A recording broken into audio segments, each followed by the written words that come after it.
So a lot of you like the sales order import video. Thanks for that. So I'm going to be doing purchase orders now. So by the end of this, you will know how to import purchase orders into Odoo and set them as fully billed so that there's nothing else going on for them. We're also going to take care of the receipts so that if you have historical purchase orders, it's not going to create receipts either. So just like with our sales orders, we need to go in and kind of understand the structure of what's going on here. So we're going to go into our purchases, okay, and we're going to open up the form view because I feel that kind of shows the relationships the best. So at this top level, we have our nice purchase order with the name, the vendor reference, our confirmation date, expected arrival, and other information. Then underneath that, we have our lovely purchase order lines, which have a product. Underneath that, some sort of description if we need something else. The quantity that we're expecting to order with this purchase order, the unit price at which we ordered it, any taxes we need, and the subtotal for this line. So we really need to be able to import these two things separately. It makes our lives much easier. It's much simpler to do than trying to do them all at the same time. So we're going to split it up. To do that though, we need to get a list view just for our purchase order lines. So we're going to make sure we're in developer mode with our little monkey. Go to Studio, go to Edit menu, go to New menu, and we're going to say Purchase Order Lines. We're going to go to an existing model for this, go to Purchase Order Line. That's what we want there. And then we're going to move this right up underneath purchase orders so it's nice and organized.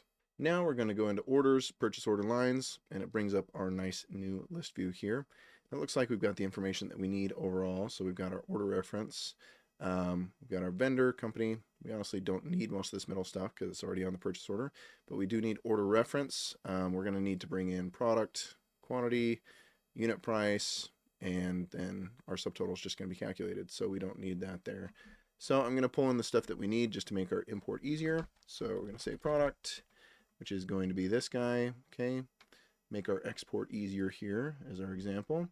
And we're going to say as well, I want to see my custom description, or actually description here. We want our name field. Don't really need confirmation date, so we're going to remove that from this view. Okay, remove the vendor, and we're going to remove the company as well. So this is nice and clean, and we don't have to worry about anything else going on here. The other thing that we need to make sure and set is we need to allow creation so that we can import to this. And then we're good here. So I don't really have any purchase orders that I'm wanting to import, but I'm going to take the ones that I have here, export them, and we'll pull them back in so that we can see how well this works. So first, let's go to orders, purchase orders. And let's see, I've got all these guys that are confirmed here. So I'm going to go ahead and actions, and let's make sure we have what we want here. So export. I don't need priority. Order reference is good. Confirmation date, I mean, yeah, fine. Vendor, company, I don't need just because we've only got one company here right now. Buyer is going to be kind of like the corollary of my salesperson for a sale. So sure, let's leave that in there. I don't need the activities. Source, yeah, I'm not going to worry about it. Total I don't need because it's calculated. Billing status, hard to set that way anyway. Expected arrival, yeah, don't really need it. So the only thing that I'm going to add here at this point is going to be my vendor reference because I might need that here, okay, just to make my life a little bit easier. So this is going to be my template. I'm going to export this for my purchase orders. Going to go ahead and save it. Open this guy up here, and we're going to enable editing. And this is going to be my purchase order import tab. I'm going to take that and I'm going to save this workbook as something meaningful. So we're just going to browse and we're just going to say purchase order import. Okay, cool. So now we need to get our purchase order line import. So we're setting that up. That's nice. We're going to go back into here, go to orders, purchase order lines. Okay. And we're going to make sure real quick that we're only grabbing stuff that has a status of purchase order because those are related to the orders that we were actually pulling out. 12, 10, 9, and 8. So we're going to export these guys. We want our order reference, need that to link it up, product, description, total quantity, unit price, and we don't really need our subtotal. But let's pull in our taxes, just in case we have some there, and let's pull in our discount too, just in case we have a discount as well. So that's all good. That looks like a great export. Don't think we're missing anything there. So let's go ahead and export that, save it, open it up. Okay, and that group by isn't great, so we're going to enable editing, get rid of this little group by because don't need it, and then we're going to copy this over and bring it into my purchase order line import here. And that came out looking a bit funky, so we're going to make that a little bit nicer. Yeah, not so bad. So let's pause for a second. It's important to note that when we're referencing our vendors or our buyer or our product or our taxes, all those things need to already be inside of Odoo for us to refer to them. We can use the create on import method if we want to. It's not as clean. That's your choice. I would recommend having all these things here already so that we can reference them when we pull in our transactional data. So generally when it comes to imports, make sure your referential data, meaning our contacts, taxes, anything that doesn't change over time, those things should be in there before we bring in transactional data. So make sure that's there already. But yeah, we're basically just pulling out what is already in there so we know that these things are referenced properly. That's good. So we're going to come into this and I'm just going to say, we're going to add a little test right here. So this, and actually we'll call it import fun because we liked that last time. So that's going to give us a new name for these purchase orders here. And I'm going to go ahead and do the same thing here for the order reference because this order reference needs to refer to an order that exists. Otherwise, we're not going to end up with our detail in the right place. So we're going to bring that in, go ahead and copy that across, and we're looking great. Now, obviously, you guys wouldn't need to do this. You've already got names for your purchase orders. Just make sure that the order reference that's right here, or the name for the purchase order, is the same name for the lines that you want on that purchase order. Okay, so let's go ahead and save, and let's start doing our import. Now we're going to come in, and the first thing that we want to do is we want to come into our purchase orders here, okay, and we're going to go to the cog, go to import records, go to upload data file, grab your data file, right? Make sure to get the right one, and it's going to bring in the first sheet. So confirmation date, I guess we can't really pull that in directly, so I shouldn't have done that, but everything else, order reference looks good, vendor looks good, buyer, great, vendor reference, it's all good. So I'm going to import this, and so far looks like we're just fine. Doesn't drop it into purchase orders, drops it into request for quotation because we haven't confirmed this yet, but it looks like we got our 4 orders in.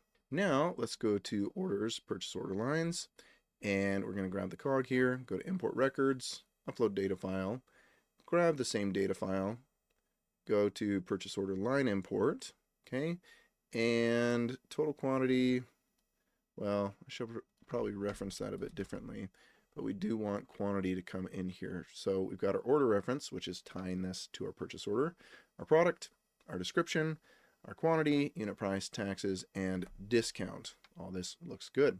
Okay, so looking at it, we did get in all of our lines. That's great. That's good stuff.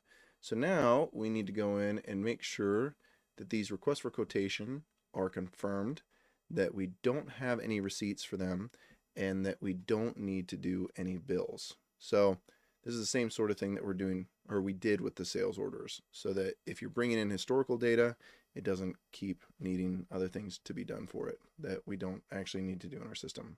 So to do that, we're going to create a special piece of code. So we're going to come in, go to server actions, and I'm just going to go ahead and start with the sales order code that we had from last week. So let's see. Confirm, remove deliveries, and set as fully invoiced. So I'm going to duplicate this, remove the contextual action for right now. We're going to confirm, remove receipts, and set as fully billed is what we want. because these are actually very, very similar. All right, so let's walk down through this. We're going to say confirm purchase order, actually. So let's go see what our action is normally for confirming the purchase order. So if we go into this, confirm order is actually button confirm instead of action confirm. So we want to change that to button confirm.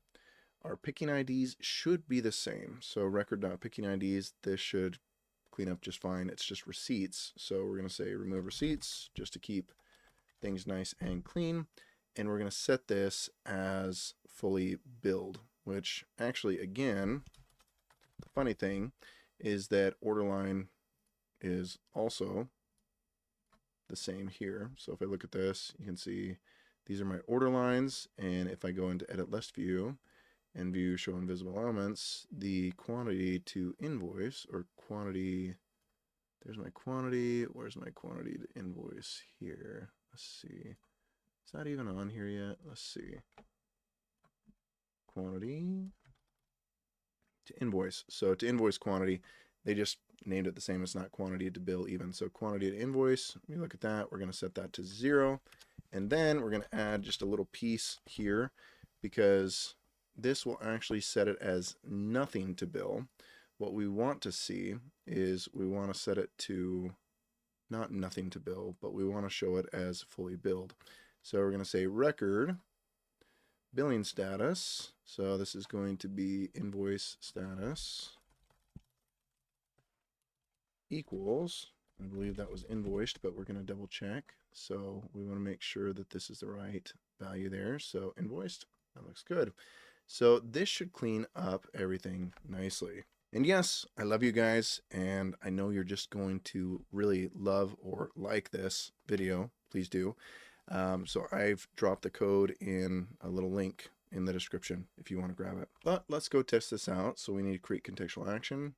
We're going to refresh, go to our orders, go to request for quotation, grab these 4 here, go to actions, and this is actually on the sales order level. That's my problem. So we're going to go to purchase order, make sure that's there, create contextual action, refresh one more time, grab this guy, and now we see, oh, come on, refresh.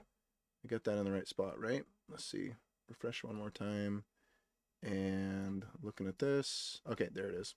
So go ahead and select all these. We're going to go to actions, confirm, remove receipts, and set as fully billed. So looking at these are now purchase orders. If I go in, so we'll go into one of these.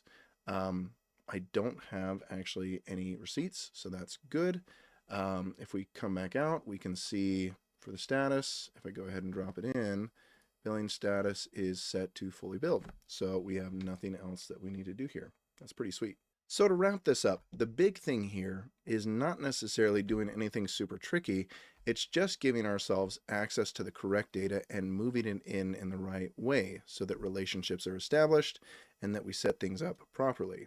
That's really the beauty of imports. If you look at Odoo as really just a bunch of spreadsheets that relate to each other, that's how imports work best, right? Is if I'm importing to one sheet at a time. And that is an excellent segue into our next video where I'm going to be talking more about database structures. And after that, we're going to be talking some about Excel, different ways that you can use Excel to clean up data and make sure that your imports are working properly before you actually try and import them into Odoo. All things that sometimes I take for granted, and so I'm going to be going over those for you guys. Anyway, if you need any extra help, please drop it in the comments below or grab some time on my Calendly. And if you want to join us for one of my courses, I currently got a bookkeeping course, and I've got a studio customizations and basic Python course coming out. So if you want to check those out, go ahead and go over to odooityourself.com and sign up. Anyway, guys, thanks again for stopping by. Really appreciate it, and we'll see you again soon.